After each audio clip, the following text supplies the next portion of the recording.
Narcissistic elation or narcissistic cone-aesthetic expansion were terms used by Bella Grunberger to highlight the narcissistic situation of the primal self in narcissistic union with the mother.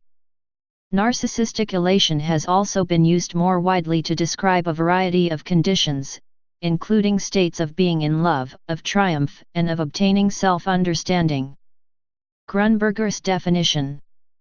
The term was coined to describe the state of prenatal beatitude, which according to him characterizes the life of the fetus, a state of megalomaniacal happiness amounting to a perfect homeostasis, devoid of needs or desires.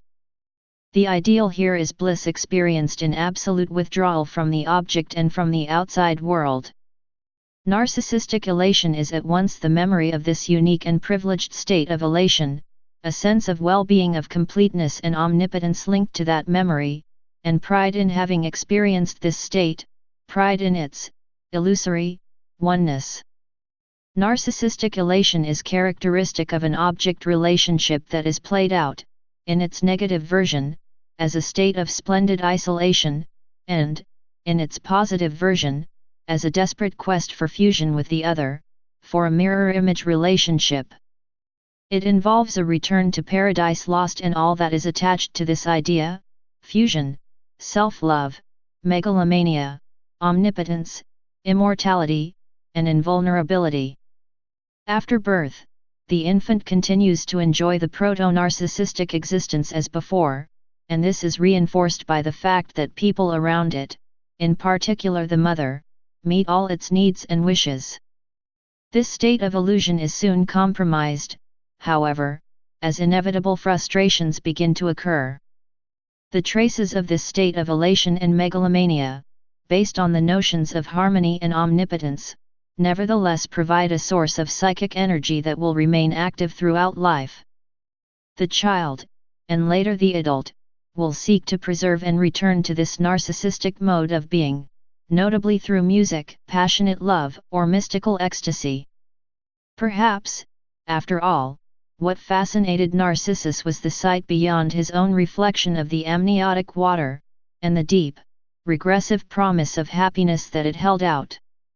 Following an initial period of elation known as the honeymoon, psychoanalytic treatment must succeed in bringing together the narcissistic elements of the self by integrating them into interpretations of reality.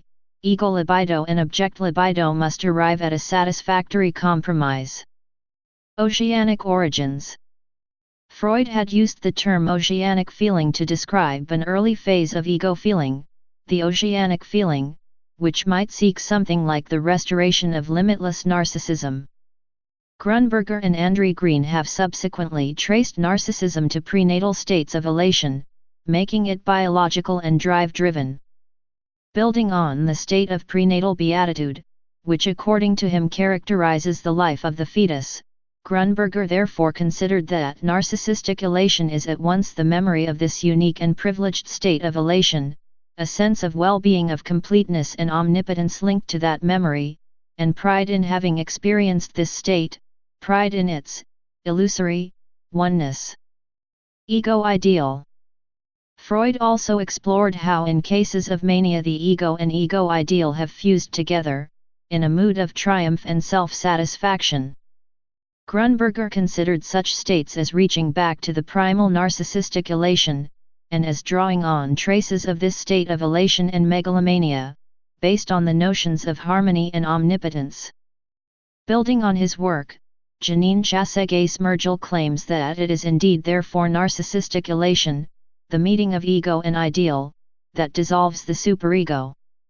One may consider in general that the feeling of triumph brings with it oceanic feelings, because it represents reunion with the omnipotent one.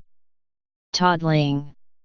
With respect to a slightly later phase of early development, Margaret Muller describes the practicing junior toddler's omnipotent exhilaration, excitement, and narcissistic elation, joy, at learning to walk, the tremendously exhilarating, truly dramatic effect that upright locomotion had, noting however that it is precisely at the point where the child is at the peak of his delusion of omnipotence, that his narcissism is particularly vulnerable to deflation.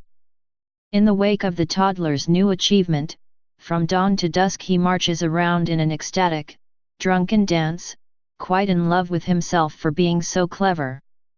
Self-understanding. Narcissistic elation may subsequently be reactivated within a therapeutic context.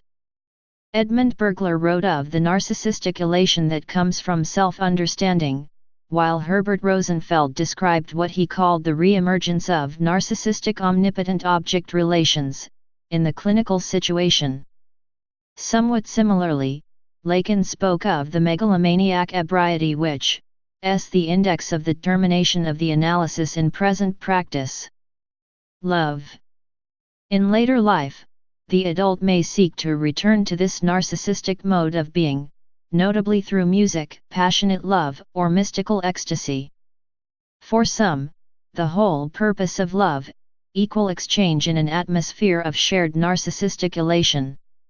Others may consider as ultimately futile this search for a pure narcissistic exaltation, the elation procured by the imaginary contemplation of the object, and yet still recognize the power of the enchantment of love, as the exaltation of the other, this breathlessness which, with the other, has created the most false of demands, that of narcissistic satisfaction.